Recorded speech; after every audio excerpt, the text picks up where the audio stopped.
All right, this is Kill You Last. I'm Peter Garacci. I'm Alex Bashera. And we have tonight our first mobile guest, Ty Raney, coming from his mobile unit over there. What's going on, Ty? Hey, what's happening, fellas? Not much. Yeah, man. No, it's so good to finally have you, Alex. You haven't met Ty before, but Ty, No. Jersey guy, great comic, great guy. We've done a few things together, right? Absolutely, man. You did my show in Jersey City. I did your show in, was that Montclair?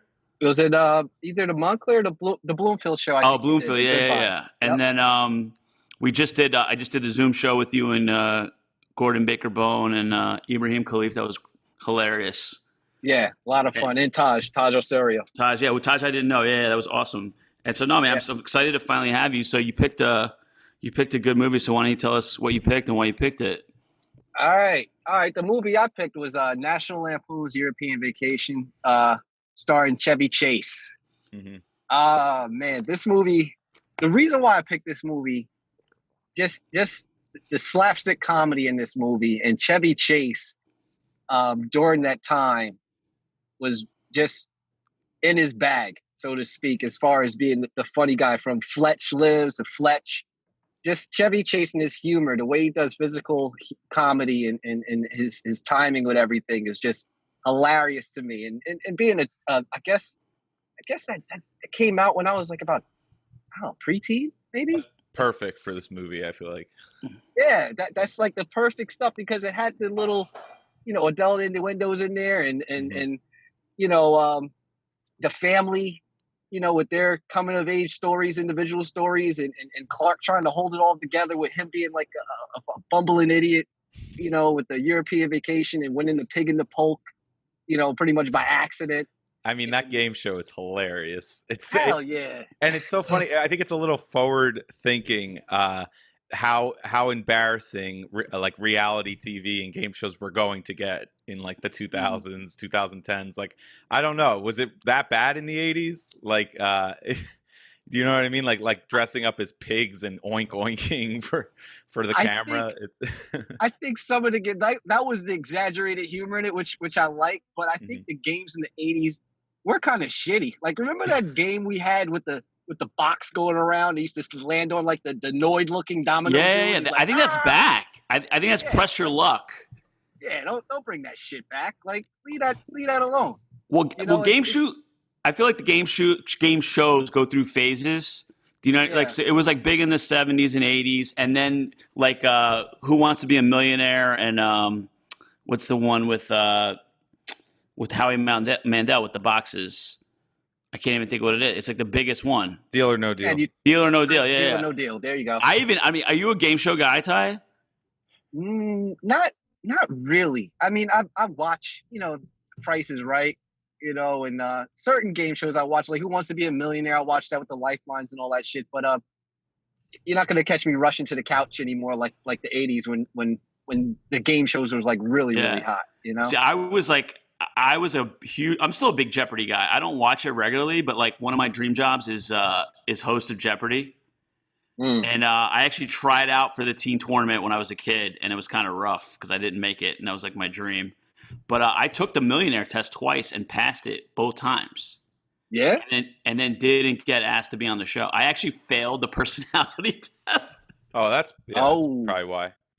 I took the test, and then they go, we're having a movie. Oddly enough, they're like, we're having a movie week, and so we're looking for people for that. And I said, that's my thing. And I go in, I take the movie test, and I destroyed it. I was like embarrassed that it was too easy. I was like, they should have made this test harder. And so they do a screen test. They want to see how you're going to be on camera, Right. And they ask you some questions. So they're like, like besides trivia, like is there any other movie stuff that you're into? Do you collect memorabilia, anything like that? Right. And I was thinking about it. I was like, well, I have a bunch of movie posters, and I like to collect the foreign version of American movies. So actually, the very first poster I ever got, I was in Italy traveling, and I got The Hustler, which is an old Paul Newman movie. I got the Italian poster for that. And she's like, oh, that's very cool. Like, she goes, is there one in particular that is really special to you?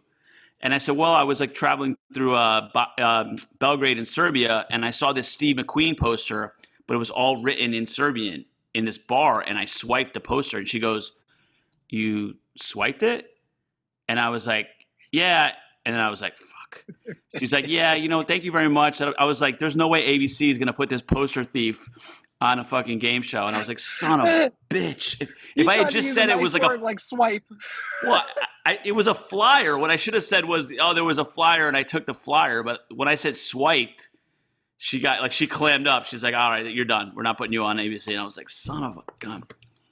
Yeah, you snitched on yourself. Should have just said, it was a stack of flyers I had, and I just grabbed one. But my family is definitely like my parents have become like real Wayne Brady people. So I don't know whatever Wayne Brady hosts right now, but I feel like every time I go to their house, Wayne Brady is on the TV. This movie made me uncomfortable about actually going on a family vacation. Did it? It like reminded me of why I do not want to travel with my family. See, this kind of reminded me, like it kind of made me want to travel and adventure and be like Russ. In the movie, like hook up with some foreign chicks. Yeah. Wait, you now? You know what I'm saying? Well, no, not now. No, it's perfect. Russ is like the perfect age for like a family vacation. Like I agree with Ty. Like I don't know. I thought it was like for sure like that. Those are the best moments of my life. Was just like going to some random place and just finding some other like out of place teenager. Like in just doing the same thing I'm doing or feeling the same way I'm feeling about something elsewhere. And just like, yeah, I there's a few times in my life where I had like a Russ moment with the German girl, which was like, yeah, best. Have you guys? Hell yeah. Yeah. Have you guys been to? Have you been to Europe? Oh yeah. Yeah. Yeah. It's fun because when I went, my family's from Sicily. I went the first time when I was 13. And you're just like watching TV and there's a cookie commercial and the girl's got her tits out. Oh, and I was like, what is this? So there's definitely like, I understand that like teenager, like there's just tits everywhere over here. Yeah. And it's funny you said that because I went to Amsterdam in 2000 and I went with a friend of mine and we were, I don't know, in the red light district, everything kind of funnels back to like a circle. You really can't get lost in that area. Everything kind of just goes back to like an outdoor shopping mall. And I don't know what happened. We were baked out of our minds, smoking all types of weed and freaking space cakes and stuff. Yeah. And there was a bakery that lured me in with these giant apple fritters that was like the size of my head. But when I went into the bakery, there was a video playing. I think it was Pharrell's Rockstar video. Oh yeah. And it was the X-rated version. It was tits everywhere. And it was like 12 noon. It was kids in the bakery and shit. And I lost my partner for like 3 hours because I was looking at the tits like one of the kids like, yo, this shit is playing in the bakery. Nobody flinched. Nobody was like scrambling for a remote. If this was the America, you'd be scrambling for the remote like, yo, change the channel. Like, yo, I'm offended. But nobody. Sorry. Go ahead. Nobody cared. In America, they don't even air that on the TV anywhere. No way. Right. And my thing is like tits that make me version never saw the light. I never saw that version of that video, even though I love that. That's one of my favorite songs like of all time. Like, and I never, I didn't know there was a version like that. It's like, oh baby, you want me? I was like, oh shit, there's tits. They're all naked. Well, it's the same thing with the Robin Thicke song with him and Robin Thicke. That was the same thing. I think I might have been in Europe when that video. I saw the uncensored video first, like the European version, and then the American. It's like, damn, man. I wish, because all those girls, they just look healthy, supple. Jesus, dude. That sounds very creepy. I'm just creepy. I'm happy for them. Don't ever say supple. It's not. I'm happy for them. Word. Okay. Go enjoy the beach. Don't get any tan lines. Well, it's funny because this movie, like this was my first time revisiting this movie in a long time, and I remember seeing it a lot as a kid. I don't think it holds up as much as the original. I think the original is like a perfect comedy, but one of the things that really like, I don't like when actresses get too good to show their tits. So Beverly D'Angelo in the first one is all about it. And then this one is all about her being embarrassed about being naked, which kind of threw me like logically. Yeah. See, and when you said the first, I do remember seeing, I know saw the first one. But you're right. The second one, when she was recording, the minute you walk through the joint, and I see you was a man of distinction. When the towel dropped, you're like, oh, I thought I was going to see some titties, but you saw a back in the silhouette of titties. Yeah, you don't see titties. Maybe a glance. You're set. You're set up for it because that's what I'm saying. Like, you can't. Like, I feel like a lot of these actresses do this. Where like Charlize Theron early on in her career got topless, and then she got too good for it, and now it's like, all right, I'm done with you. Then your career's over to me. I don't ever want to see another Charlize Theron movie again. I mean, it's only 2 years difference. That's a little harsh, I would say. Listen, I got to draw a line in the sand. Rules are rules. I mean, she's a person too, you know. I know. Fine. But because it's funny because there was all these tricks to these movies too, because you would see the tits early in the movie, right, and then you would watch another hour and be like, wait a minute, like that was it. Like you thought you were getting set up for something, and it was really the payoff was in the first 10 minutes. But there were more titties to be had in this film. There's when they go to the French whatever that thing is, that like burlesque show or whatever. Oh yeah. That was a hilarious scene where all these French girls on stage just start taking their tits out, and the wife is like, she's like, what the fuck is this? Like, and all the guys are like, yeah, this is great. I do remember watching this movie as a kid and getting super excited about the German girl. Like that's like, to me, like that was literally the best thing that could ever happen ever. Yes. I'm telling you, she had like picture perfect tits. Yeah, the Dutch girl, when Russ had to leave her because his father was being chased by the town. Yeah, that was funny. I was like, fuck the family. I would have stayed. That was the best moment of his life. That character, if that character was a real person, Russ, he should have just set up camp, married that girl, never left Germany. He would have had a better life. Like, oh, go ahead. Sorry. We got to say that, like, the fact that they just changed the kids, like, to change the actors. That's weird. These were definitely like the D-League version of the kids. They were both like a little off. Who were the two in the first movie? It was Anthony Michael Hall. Oh, that's right. He's great. Who basically he got too big to do the sequel. Like, that's on him. He probably just didn't want to do it. They wanted him. I think they wanted him, and he had something else booked. And then the girl, I can't remember her name, but she. They figured if they weren't going to bring back Anthony Michael Hall, there was no point bringing her back. That sucks for an actress. You're like, oh, by the way, if the other guy doesn't come, we really don't give a shit about you. Wow. So, I'm trying to remember. Wait, the other one was when they were trying to get to Wally World? Yes, that's the original one. That's the original one, right? Yeah. Because then there's Christmas Vacation. When he wigged out and fucking punched Wally Moose in the mouth, he was like, that shit. In the Lamborghini when he's chasing the chick with the Lamborghini. Chrissy Brinkley. Well, it's funny because like one of the things that's come up a lot in this podcast is that the first one came out in 83 and this one came out in 85. 83 was still kind of a darker time. Like the comedy was darker, like things were darker. 85 was like real like rah rah rah America. So this movie even ends with like, we're so glad it ends with like a song that you could have put in Rocky 4. There's some like America fucking rock song at the end of this movie for some reason. At one point when they're flying back towards the end, I mean, they literally play the Star Spangled Banner. Like, the Star Spangled Banner is part of the soundtrack.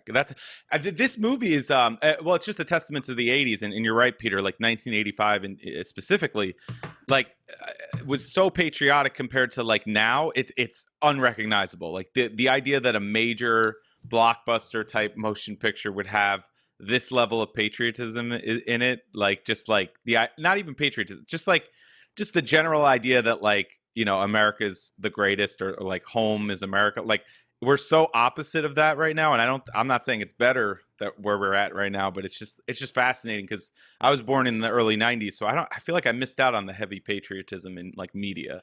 By the time I was old enough, everyone was like super, what's the word when you're negative about everything?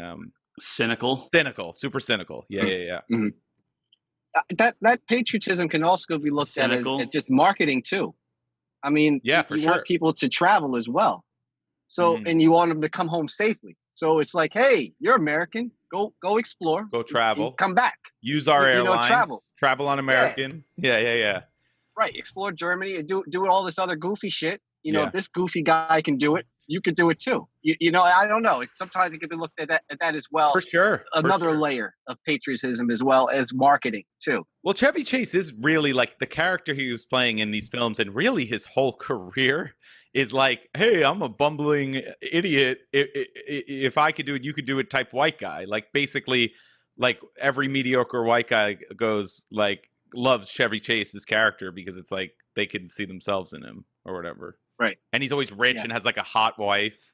And it's just like in real life, this guy wouldn't probably be able to like have this, you know? No, not at all. Yeah. Not at all. Chevy's like interesting to me because I mean I was a huge Chevy Chase fan as a kid, but he kind of I don't know, he dropped off or he basically retired or there's a lot of people that like have like a lot of people hate his guts. A lot of people think he's a dick. Oh, people say like, he's impossible to work with. But he was a huge star in the 80s. Oh yeah. And like he's not like he's a like tall, handsome guy. I believe he grew up wealthy and he was the breakout star of SNL. Go ahead. I'm saying he was the breakout star of SNL, so he left SNL and pissed everybody off because to become a movie star. So it's funny that like his persona became this like bumbling idiot because in real life he was basically a rock star of comedy. Right. But you know what? It just the bumbling idiot, whether it's acting or not, and I don't know him, but it just kind of seemed like it fit him. It did. You know, just even the humor, like even some of the lines, like the line on the plane when the woman asking him, would he like a soda? Would you like a tab? He's like, yeah. And she's like, would you like that in the can? And he's like, no, I have it right here. That shit. That right there seems like his personality. Yeah, it does. You know what I mean? Like, you could give that line to a lot of people, but a lot of people are going to let it. It's not going to hit the way it hits, the way he digests that line and delivers it. He really owns some of this shit that they wrote in that movie. You know? No, you're right. You're right. It's like they probably wrote it for him to an extent. Oh, for sure. Yeah. So, absolutely. But they did nail it, and that is sort of his timing and his. I think a lot of times too, like when you're like what you were saying, like a rock, like Peter was saying, like a rock star of comedy or whatever, or not even a rock star of comedy. I just mean like if you come from like a wealthy, well-to-do background, the only way you can be funny as that person, as like a white elitist background, is to take the piss out of yourself and be like an idiot, because like it's not funny to see the elite guy be smarter than everyone or something like that. Like to be an elite.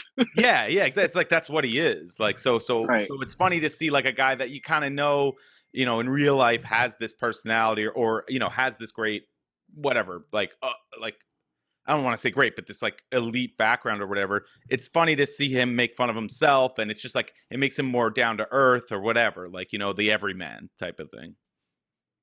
Right. So he's really able to tap into his funny and make it relatable to everybody. Yeah. And that alone, that right there is hard to do.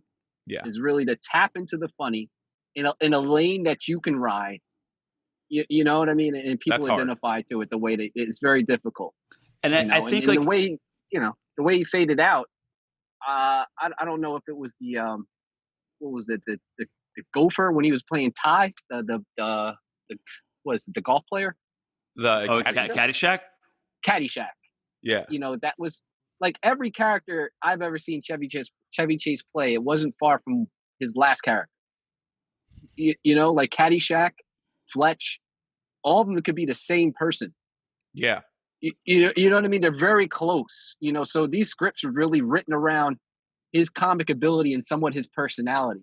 Because even in Fletch, he had that same kind of delivery and punch in some of those lines. You know, Fletch was a little bit more serious, but when he ran up the Steinwick's bill, it went right back to, you know, European Vacation, some of those lines, some of those tags. Mm-hmm. You know, so I think it's just his comedic ability, you know, and the way they wrote these scripts around him made it a win. I think he just got tired of maybe he just got tired of that shit. Like, you know what? It's true.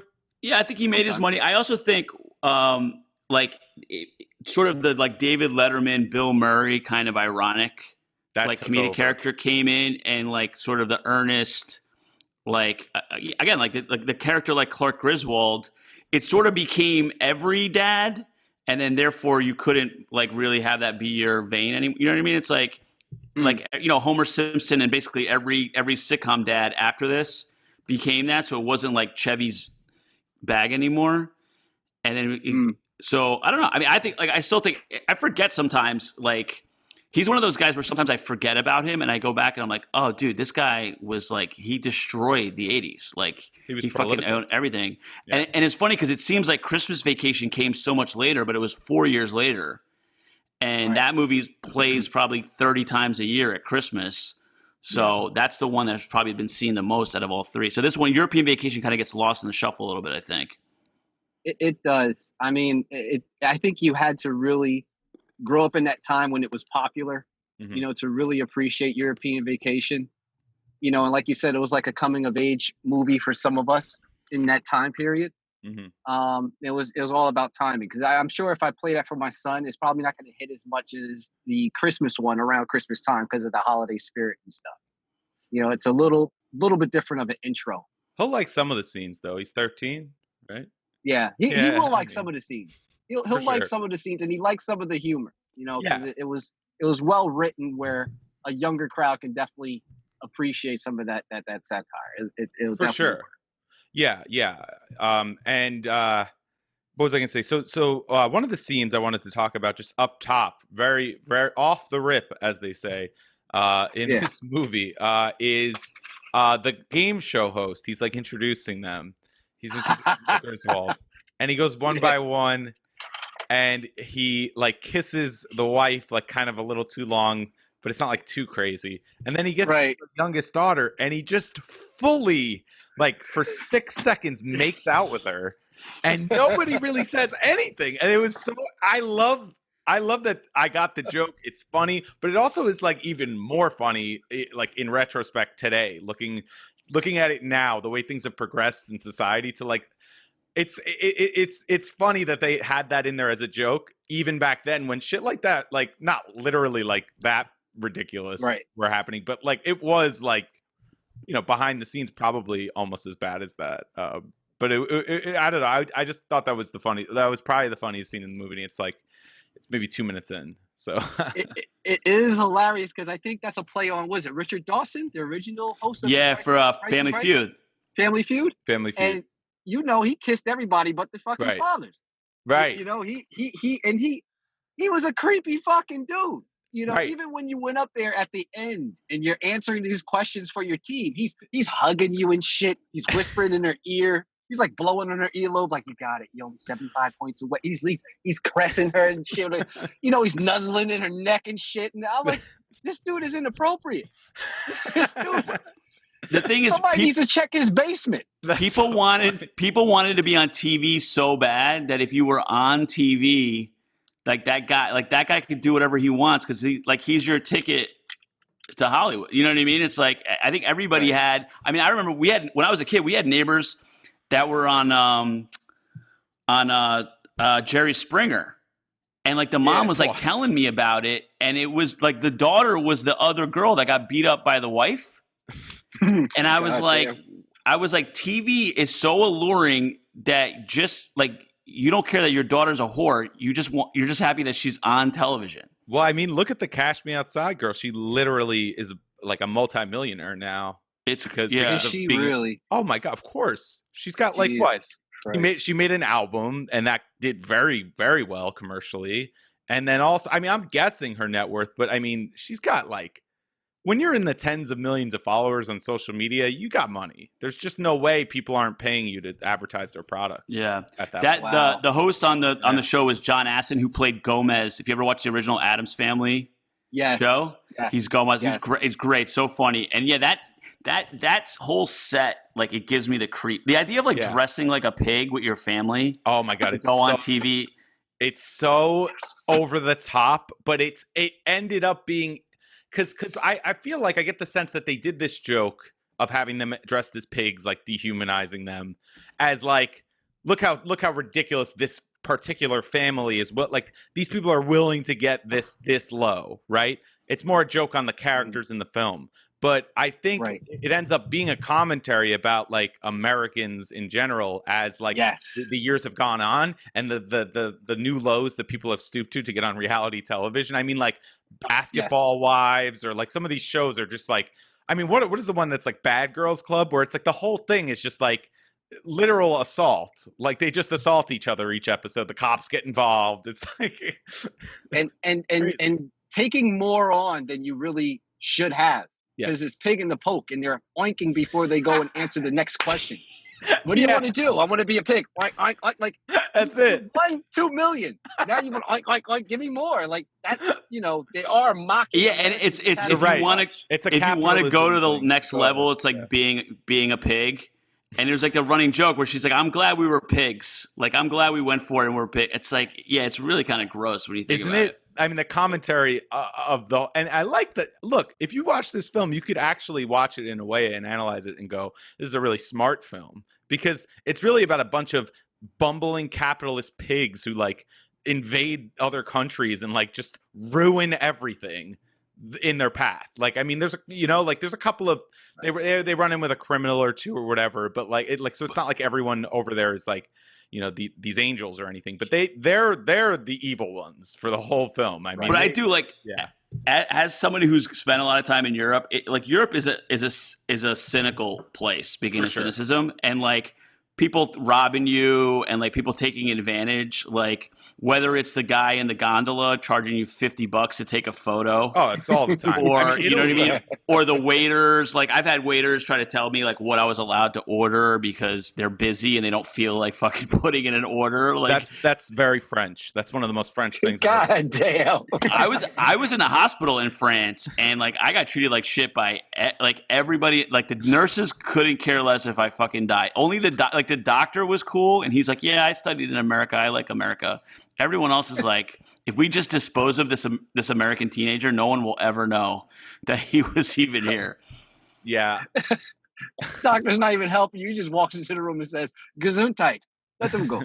Yeah. Dude, there was nobody. The doctor was in the hospital for like 30 minutes of 24 hours. The rest of the day, it was just like a couple of nurses and the hospital was empty. It was nuts. Wow. Yeah, I think the culture over there is very different. It's interesting. There's just like a few core differences, but like especially like work ethic and stuff. Like we take for granted in America, like everyone is like super hardworking. Like we kind of like pick on each other about being lazy, but I mean compared to France and Spain, it's not even close. Well, like we're also like we're just more bright-eyed. Like they kind of, I always like get in this fight with my dad because my dad's an immigrant. It's like, oh, the world is always coming to an end. Like all he cares about is making tomato sauce for tonight. It's like Americans are like very like bright, like Clark Griswold. Like he just assumes everything's going to work out. We used to be. Right. Yeah. He wants his kids to like to love him and he wants his wife. Like, but he just assumes the best. Like all the cynicism is kind of happening all around him. But that's, which is it's sad because honestly, that is like probably a better way to live, like to be blissfully ignorant. But the America that I grew up in, and especially the America this year in particular, is absolutely the most cynical I've ever seen America be. Like, no, do you really think people that are like your son, like your kid, and people like that are growing up today, like in their teen years today, maybe like an 18-year-old today, do you think that they're like bright-eyed about the future? Like not even close, man. No, it's a complete 180. Right. But that's like I think we need another Rocky IV. Like I think it's our media's our media's fault. Like there's a reason people bought into that stuff. There's something because true to that. They were being told it. Like if you're constantly, like my thing with everything, it's like people will be like, oh, the world is coming to an end. Everything is terrible. Everything is horrible. And I go, well, how are you doing? They go, oh, I'm great. Everyone's great. I'm like, how is it possible that you're great, but the world is constantly coming to an end? Don't you think that enters into it a little bit? And I'm talking pre-corona. So obviously this is a different circumstance, but I do think that we're kind of programmed a bit. And right now people are programmed to be fearful and negative. Whereas in the past, literally our media was telling us everything's going to be just fine. Don't worry about it. And I put on that Rocky IV training montage, and I feel like everything's going to be okay. So I think that's Rocky IV is the Russian. Is that the one with the Russian? Yeah. If I can change, you can change. That shit. I love it. I love it so much. It came out the same year as this movie.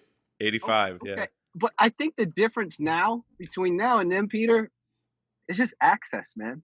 Like you can't. The media back then, they dictated so much.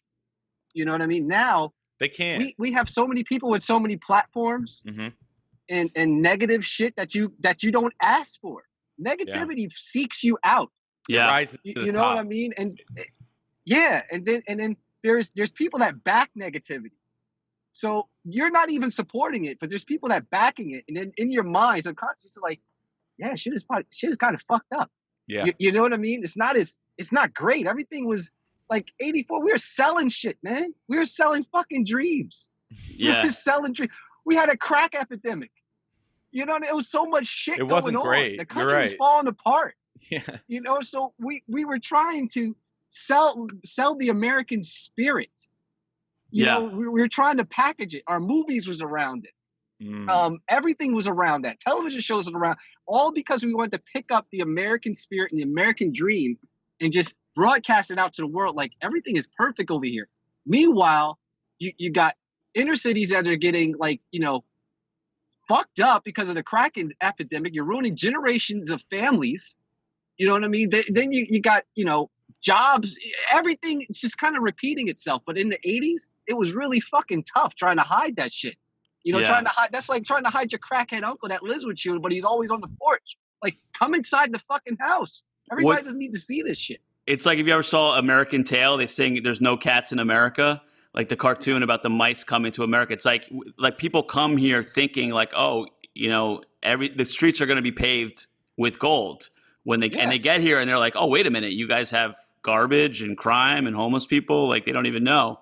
I do think it's funny what you said about what you let in. I was having a conversation with somebody yesterday, and they're like, "Oh, did you see the Bill Cosby rape documentary?" I was like, "No." They're like, "Oh, did you watch the Michael Jackson one?" I was like, "No." And they're like, "Did you watch that?"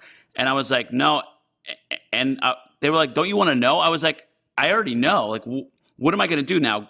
Go arrest Michael Jackson?" And like, it's a little late for that. So it's just a lot of inviting. I was like, I don't need to like sit here and think about children getting molested to know that there's a lot of bad shit in the world.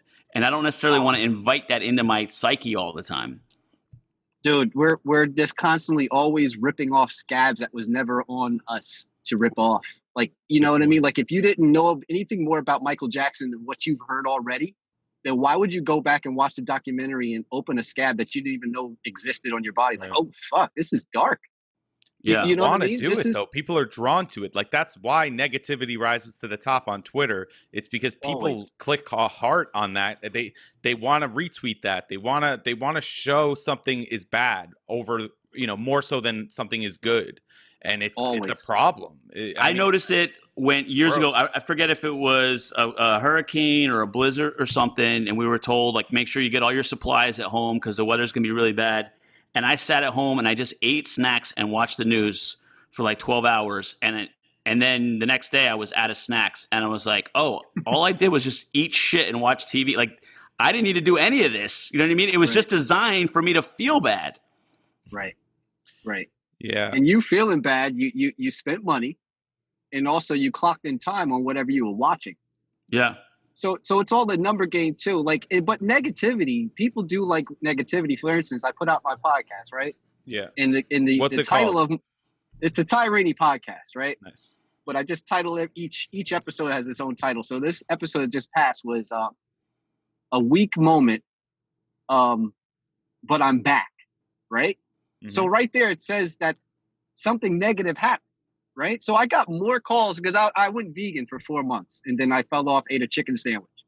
I got more calls of people asking me, yo, what happened? Yo, you ate a chicken sandwich? I got more calls about falling off and eating a chicken sandwich than the calls I got when I said, hey, I'm going vegan. I'm changing my diet. Mm-hmm. You see what I mean? Like, it was a positive change. You're making a change. Off, right. I had double the people interested in what happened, yo. What's going on? What'd you do? You back on the meat? Like, no. I just had a weak moment, but I see that's what draws you in. You want to see what happened to me. Right. Everybody's curious to what happened. in a negative light. No, that's a very interesting, like, do you think, I think that's a great example of it, because that really, do you think it's because people are self-conscious of their own shortcomings and, for instance, not being able to stick to something, so they want to see other people not be able to stick to something and just see that as like a sort of sick kind of like, oh, they couldn't do it either. See, I'm not so fucking bad. Absolutely. Ugh, That's why so we have gross. shows called The Biggest Fucking Loser. Yeah. You know what I yeah. mean? That's why Yeah. I tell people, and I made a comment on Facebook. I said, I said, it's like, I said, stop posting your workout videos, because it's really awkward for us to see you fall short of your goal year after year Oof. after year after year. Yeah. Right? Yeah. I got so many comments on that. People were laughing and stuff because it's the truth. If you don't tell anybody about your workout goals or your diet goals, then there's no accountability if you stop or fall off. But as soon as it broadcasts to everybody, you're working out for a week straight, you got all the shit, you post it every day. People are watching every day to say, I'm gonna watch this fat motherfucker stop. And I'm gonna be here for it. I'm gonna be here for the laugh and the decline. It's more entertaining sometimes. It's inspiration if you can go all the way through. It's very inspirational. And you do get the people that support you, but there's always people in the background laughing like, oh, I can't wait when this dude is just falling short of his goals. Like, I can't do it. Yeah. Yeah. Because everyone has failed and let go of something. It's just not broadcast. I could have went vegan, not told anybody. Yeah, for sure. It would have failed every fucking month. So right. I say keep stuff to yourself sometimes. Well, for until sure. you get the end result. Well, for sure. I mean, I definitely think, if you want to share your workout video for something else, but you're right. Making a comment on it, the high volume of people sharing the workout stuff, like it seems like they're all sort of doing it out of some sort of other, like to hop on a bandwagon or something, and it's not going to give you the results you want. You're gonna, I mean, you're basically failing in front of us in long term. I think, speaking of people, our shortcomings, Peter got kicked off the Zoom. I don't know what happened to him, but he just texted me. He said he's trying to get back in. He's an old man, so I try to coach him through these. So I said quit the app and come back. He said he's trying, and then he said it's spinning. I'm trying, but that means he hasn't quit yet. Because you have to quit the app, Peter. So if you're listening to me now, Peter, we'll continue, but I'm sure he'll get back in. But yeah, no, I think it's very interesting. I think sometimes we fall into these discussions because 80s movies were so not cynical most of the time. So a lot of the 80s movies that we talk about on this, for instance, European Vacation, very non-cynical movie. It's just impossible to find examples of even not just movies, but like even like music or television shows, or find a tweet that's this, blindly optimistic and ignorant, find anything. It's hard to find anything like that these days. And even before 2020, before all this shit, like just hit the fan and everything, it's been bubbling up for a while. Like it's not that this, like this is another thing. Like everyone keeps saying, like, I know it's cute to be like, oh, 2020 is the worst year ever, we need 2021, like that's going to change anything or anything. It's not this year. It's not just this one year, man. This was just a bunch of shit hitting the fan that was on its way to the fan for a long time. I mean, for sure, like we've seen signs of this. So I think the people that I think it's very telling, people that are like, that think this happened or are acting as if it just all happened at once and we had this like big cultural awakening moment. No, not at all. Like you, the person that feels that way, you're out of touch. And whatever side you fall on, whether you're a Nazi or whether you are a Soviet Union, whatever, fucking communist, you're the one that was out of touch. And really it's been happening for a long time. And specifically with, obviously like the police brutality stuff, that's been happening forever. But then also just society in general, our conversations in general, they've been more pessimistic year in, year out. And I'm not surprised that it hit the fan. I guess I'm a little bit surprised, this pandemic sort of threw a wrench into everything, but I think this stuff would have happened regardless. Absolutely. It definitely would have. I mean, everything has its time when it's supposed to happen. I mean, the pandemic was supposed to happen this year. I think we were leading up to something big like this. It's just like you said, we don't know when, but you keep digging into a salty ass bag of chips, you're gonna have high blood pressure after a while. Yes. And you can't say, I'm good right now. You know what I mean? It's like the inevitable is coming. Right. You know, and we've come to that point where, you know, we're in the thick of it. Right. You know, and everything we've done in the past led up to this moment. Like we have a reality star as a president. Yeah. Yeah. You know, but look what happened to our music. Look what happened to our television. Look what happened to our entertainment. Look what happened to our interactions. Like we're less connected, Yeah, but more connected now than we've ever been. we are more literally connected. That's more true. literally connected, but we're so disconnected For sure. as far as being, you know, in touch with one another. You know, no one's really listening. Everybody has their platforms. So it's less people kind of listening, and too many platforms that are probably maybe saying the same thing, but has a different approach. Yes. You know, Yes. you can Totally. have like a nutritionist coach talk to you one way, and then you have another coach that probably is just as knowledgeable, but has a different way of approaching you. Like, this guy doesn't know what the fuck he's talking about, or I don't like the way he's giving this message to me. And then somebody else has delivered the same message in a different way. And then you get people arguing over the same shit. That is how what's it's happening. said. That's what's happening. Yeah. It's the whole thing, that whole saying, you know, it's not about what you say, it's about how you say it. That's very true. People do respond to tact and the approach that you have when you say something. I mean, that's why I think a lot of people hate Trump, which I think is warranted personally, but whatever. I'm not even going to get into politics. He the way he says stuff is just intentionally antagonizing. He's like, you know, of course people hate him. He has always been that way. He's a troll. He really is. Like and he really always has been. And some people love that. I mean, it's kind of like the way, I don't know if you've ever watched like wrestling, like WWE or WWF. It's like some people love the heel. They love the bad guy. And I really feel like they view so some people don't like that people view the presidency that way. Like you should be holding the presidency in this high regard. And of course he should be presidential, but it's like people, man, people just want to root for something. They don't.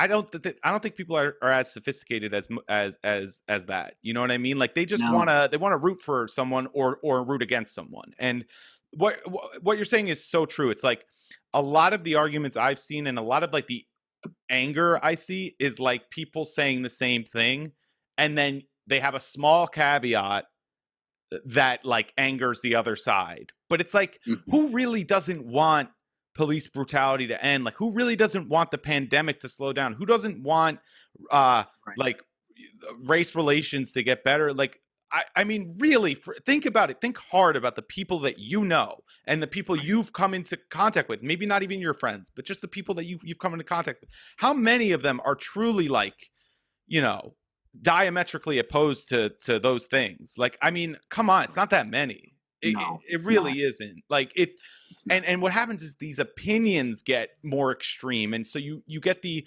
shit that rises to the top, or like the most extreme form of a nuanced opinion without the nuance. So you get this like you get like the outcome of a nuanced discussion as the headline, and then people react to that headline, and it's like, you know, it's a catchy thing to say, whatever it is, you know, but it has no substance because you didn't see the background to it. And so, of course, half the country's upset with it. And then, of course, the other half is defending it. And it's a recipe for disaster. What I think has really been the driver of the downfall. I'm sorry, I haven't talked about this to anyone really, but. Go ahead, bro. Ben, Alex. Well, here's the let me white-splain for a little bit longer. You know, it's just I think Twitter and social media in general is a driving force behind a lot of this, and I don't even think it was intentionally set up that way. I don't think the people that invented it were malicious. But I think we have to recognize what has happened, and these platforms, these internet publishers, which is what they've become basically, it's driving us crazy. Like, it's driving the country way more so than any single person in America. These platforms and this technology has driven us further apart. For sure. Absolutely, bro. That's why we need more European vacation. We Yes, we need do. shows like that. That's For real. just funny. Just a funny overall. Even if it's not, doesn't resemble your family. It's an idea of a family that's doing Yeah. goofy shit. Yeah. Like the American family, just imposing their American values in Europe, and just and Yeah. just and just being idiots about it, and Right. it's just all out of good fun. No one really was offended. There was nothing really totally offensive in these movies. Not There really. was nothing real racy in there. They didn't push the envelope with that stuff that made people feel uncomfortable, and it made it a good show. It made it a good movie where it was enjoyable without that guilt Right. of the token Asian guy or the token black guy or whatever Right. the catalyst of that joke might be, or whatever Right. you're trying to get through, or whatever is subliminally. It was just a good, wholesome written movie Mm-hmm. with some little jewels in it about Americans and how we're like a bull in a china shop sometimes. Mm-hmm. When we go to other places, other countries, especially, we're so arrogant. We're That's just so clueless. We're just so not appreciative of other cultures. We yes. try to, but we're offensive at the same time. Absolutely. I think that hasn't changed. I think No, as much as people, that hasn't changed at all. Even the people that want to be intellectuals or are intellectuals in America, if you put them in a European or another, an Asian culture, and they're going to be knocking shit over. Like we're not respectful people. It's just not in our DNA. We just, no matter what your skin color is, if you come from America, like you're an American, you're going to stick out in another You're culture. going to stick out. And also, it doesn't even have to be you, Alex. Yeah. You could be accepting to other cultures and be like, hey, man, I really I appreciate this. I want to learn. And they're going to look at you like, this fucking American idiot. Because we're nothing but a big fucking Pepsi commercial. That's all we are. Yeah. We're a big fucking Pepsi ad. We are USA, send motherfuckers to the moon. Yes. Yes. U.S. Army strong. Yeah, U.S. Army strong. Yeah, that's the those shit ads we are sell. hilarious. American beer with the fucking Clydesdale horses and sports and hot dogs and shit. That's what we are. Mm-hmm. High bank loans and bailout programs and fast cars and shit that we don't even make over here. Yep. We don't even make them. we don't even make these hot ass fucking cars. Like we are just consuming everything on this. We eat up resources on this fucking earth. It's crazy. We deplete other places of their natural resources and everything. We are leeches. We are our hand is in everybody's fucking pocket. Mm-hmm. And we are not appreciative to anybody's pocket that we're in. We don't consider them. We don't acknowledge it. We don't acknowledge that. Yeah. So that's I think that's one of the reasons. No, you're right. That it is one of the reasons. It's interesting though. It's interesting that that culture is, you're right, like American culture is very commercial, very like non-considerate, and it still is, even as we've progressed onto different social values, which I think in general has gotten much better, of course. I think for the most part, especially you look back 50 years ago, of course we're like better from a social perspective, like the way we treat gay people, the way we treat everyone really. Mm-hmm. But we're still very selfish. We still, all the things you just said are true. And I just wonder why, I don't know why American culture is like the driving culture of the whole world, it seems, or at least like the Western world, I guess.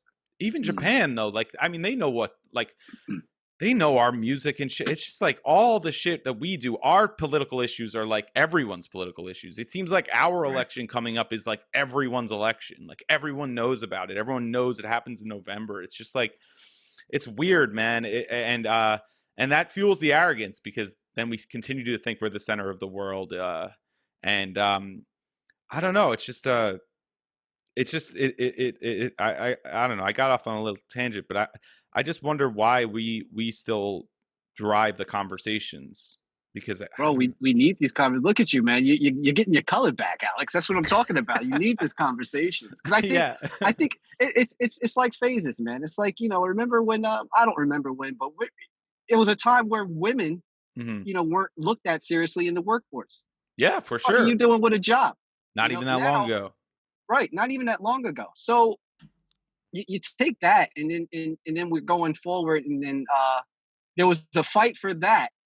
Now, with the music and everything being so influential and being so global, there's a message. There's some rebellious in our music. You know what I mean? Our music is telling a story. You know what I mean? Like we're being let's see. It's not unlike censored. Oh, okay, go on.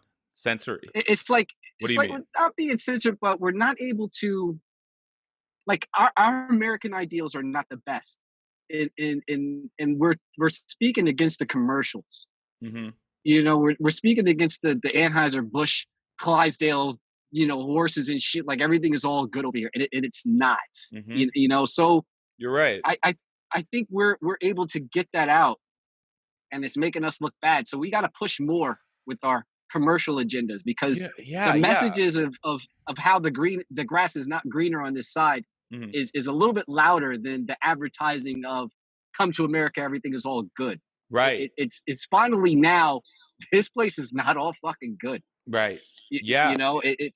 And we're at a time where globally we're connected. You can pretty much set up shop anywhere and still be, you can compete against America from anywhere. You could be from America, go to Europe and still capitalize and make and do what you do, but you're leaving home base, you're leaving the commercial, you're leaving the studio. You could do that. You could capitalize on an American audience from a different place, like obviously with the internet. Yeah. Absolutely. So they're losing.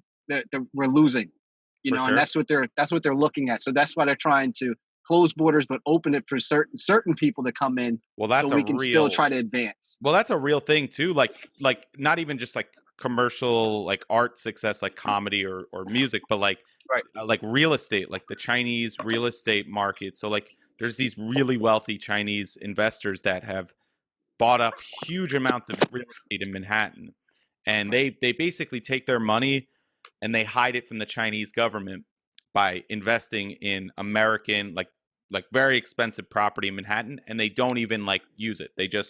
They put their money in there and they don't live there. They'll just rent it out or whatever. And it's gotten to the point where like out of all like the share of the real estate market in Manhattan, like Chinese investors without any allegiance to the US that don't pay any US tax dollars, they own like a huge amount of the market, like over 25%. So I think like Republicans want to impose tariffs on Chinese investors, but then Democrats don't want to do that. So it's like this argument, but it is an issue, and it's something that the internet has allowed, which is like a good thing that you can basically do business from elsewhere. But it's also like, okay, well then how do countries keep their shit at the same time? Right. So it's tricky, man. It's very tricky. It made the world a lot smaller. Yeah. It's very tricky. Peter, you're back. I have been back. I don't know what happened. My internet's fucked up. My Wi-Fi, so I'm on my phone. Sorry about that, guys. So your Wi-Fi just crapped out randomly? Yeah, and I was just using it. It's funny because I called the cable company today. Yeah. And I wanted to see about adding cable TV because I only have Wi-Fi.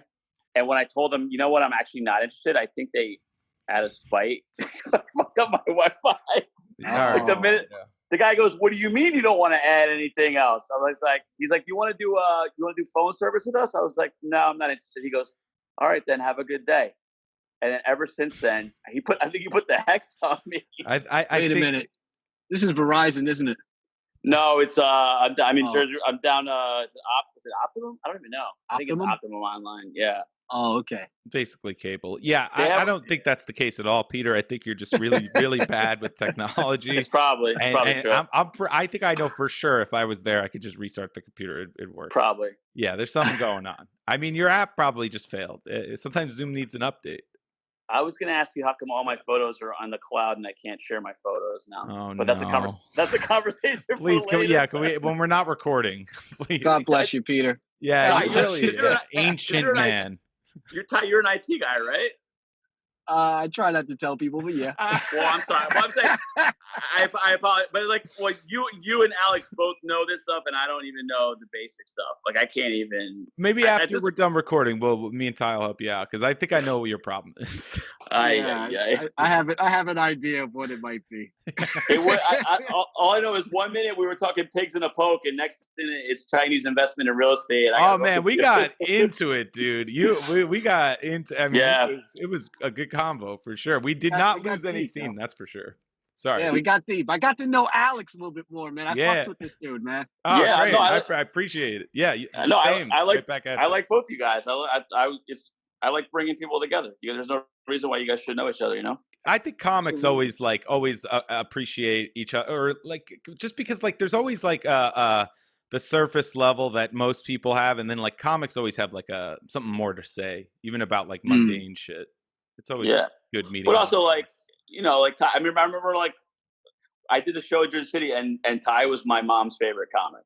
Oh, and that's cool. like that's saying a lot because it's like like just like we're talking about like being like positive and not cynical, and like like Ty's like one of those guys that like making sure everyone's having a good time and being funny without being like unnecessarily like dark or dirty or anything like that. Just be like charming and funny, and that's a skill for sure. I appreciate that. I just try to bring everybody in on it. I don't like to have people singled out, and I like to. I just talk about shit that I identified to, and hopefully everybody else can in a light way. You know what I mean? I just want people to be comfortable and have a good time. I don't try to pander to the audience too much, but I do read the audience. But I want everybody to enjoy what I have to say, regardless if it's material or I'm just riffing, just to connect with you so you can smile and laugh. That's really what it is, bottom line. That's why I don't have no material, Pete. I feel like a scrambling quarterback. Like I got some material, but other than that, I'm just trying to get the first fucking down. Just laugh, man. I'm like Lord and Moon in the pocket. I'm scrambling. Nobody who's like nobody who's really good at like calculating perfect jokes knows how to connect with human beings. Right. That's so true. Like that's for sure true. So like those guys are like I don't. They're building joke puzzles. Those guys. Joke math. They're like, if I just move this word over here, it'll get 30%. I mean, those guys, man. I can't. Those are the guys. I kind of walk out of the green room. I can't be because listen, comedy is just a connection between people. It's just a conversation. So you have to just connect with people. It's not. It is word placement and how you say things, but overall is just. It's just communication. Like I try to tell people, like, I'm not trying to get funnier. That's gonna come. I'm just trying to be a better communicator and paint a better picture. The funny is a lot funnier. Because the funny is gonna come. You just have to communicate. Yeah, I remember listening to Godfrey talking about Bernie Mac, who mentored him. And I can't do Bernie Mac, but Godfrey does an amazing Bernie Mac. He really does. Yeah. Godfrey was saying that when he was young, like he was trying to be that like perfect joke guy, and Bernie Mac's like, half of it is just if they just want to be in the room with you. He's like, what are you doing? And I've become a big believer in that. It's like a lot of it is do these people, are they entertained enough that they want to listen to you for 15 minutes or 30 minutes or whatever it is? Do they want to be in the room with you? Yeah. No, 100%. I think we might have just lost Ty. Ty, are you frozen? I think it's a Zoom thing, man. Shit. No. He was good this whole time. And then I don't know. Do you want to just text him real quick so we can say bye? Because I think we can wrap up. Oh shit! Now you're gone. What the fuck's going on? I might have done that. Christ, what is happening? I might have done that. Yeah, you hit the button. I saw what you did. No, I saw video. Now you have video, but you didn't before.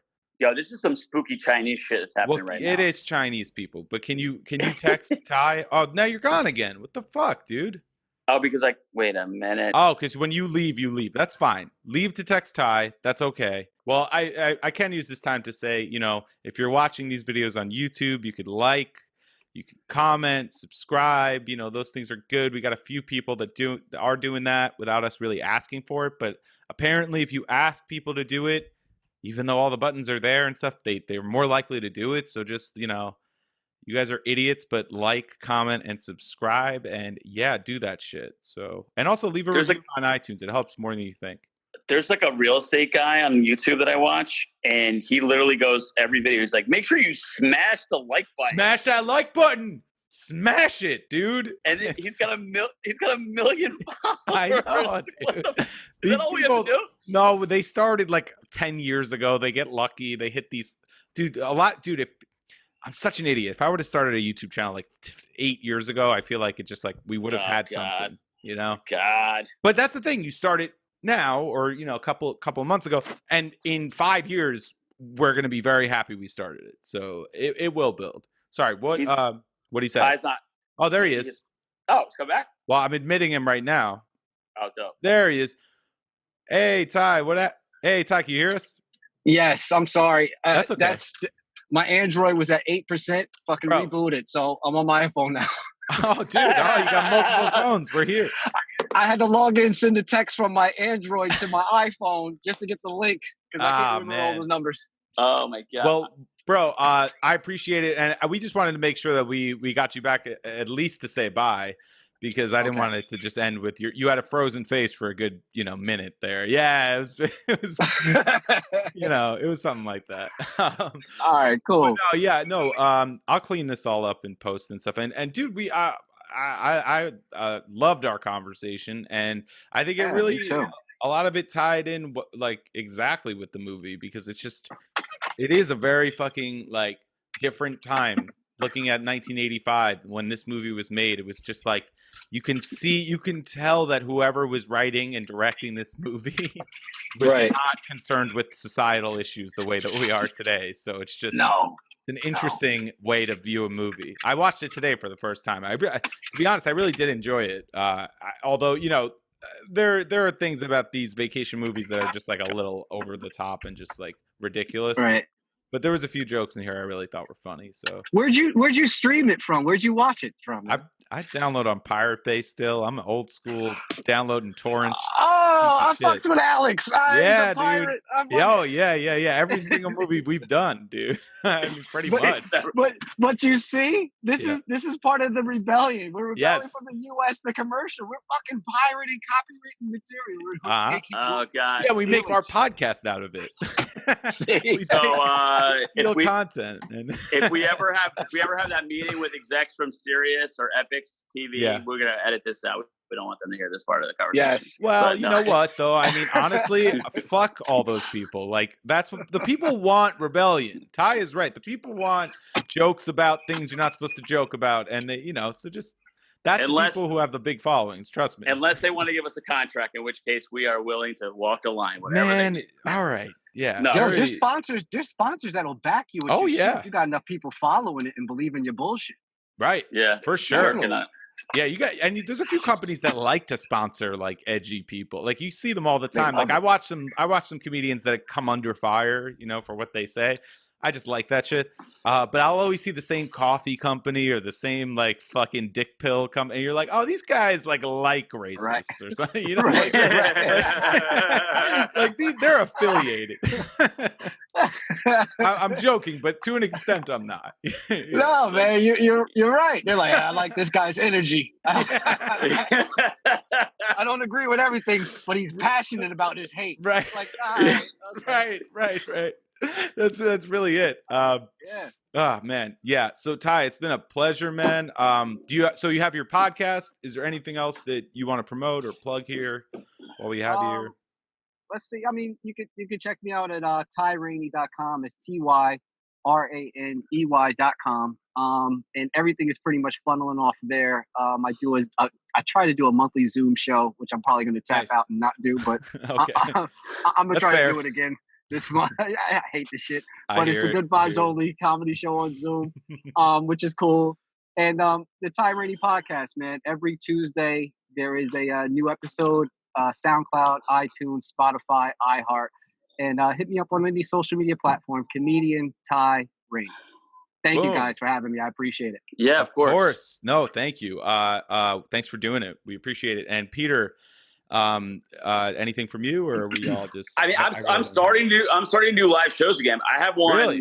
Monday, which will be probably before this episode gets released. But as we go forward, Nice. I think like DIY speakeasy stand up is coming. It's happening already. I think that's going to be the future for a while. So where's it going to be? The one on it's a rooftop in the Bronx. I don't even really know the details, but I'm just excited to be doing sketchy, it. but no, I'm just kidding. No, and also, I did the show. I did the show with Ty, the Zoom show, and that was a lot of fun because, like we've talked about, like I'm not crazy about stand up on Zoom, but Zoom is great for conversation. For sure. So when you have 4 or 5 comics just busting chops, cool. That shit was hilarious. Like we were all I like laughing. doing that. I like doing that with Gordon. Gordon actually saved it because that was his format. I was letting people bomb right in my face doing 10 minutes, and I was watching them, and then I would black my screen out to make it worse. Like, this shit's painful. I mean, it's painful. It's hard. It's hard to sit through. Well, because even when we were doing it, like I was like engaged and I'm listening and I'm having fun and I'm making people laugh and people are making me laugh. But if I just like turn my head away from the screen, I'm like, oh no, I'm alone in my place. This is fucking like the world is great as long as my eyes are on the screen. Face but the forward. minute I turn away, I'm like, this is so sad. I mean, I'm alone here right now. I mean, this has been great. I felt like I haven't been alone, but I've been alone this whole hour. Well, I was alone for about 10 minutes with my Wi-Fi. Like that's that was really sad. That's the post-apocalyptic future that I'm worried about. I'm not worried about anything else. Oh man. All right. Well, I think that about does it. We'll start uploading again. I know there was a couple of weeks there where we were off schedule, but we're back now. We pretty much will do Tuesdays moving forward. So yeah. All right. So Ty, thanks again, man. So great to finally have you on. No, thank you, Peter. I appreciate it, man. And Alex, thank you as well. And nice meeting you, bro. Great to meet you. I hope we could do some comedy, in person at some point. That'd be great. Yeah, we will. I'm just waiting for shit to die. I got a wife with a compromised immune system, so I'm not out in these streets as much as I would like to. I'm just trying to consider that. So I'm definitely I'll do this shit and maybe an outside event, but I feel more just doing this until things open up. So they will eventually. So we'll figure it out. But all right. Bye everyone. See you guys. Peace, gentlemen.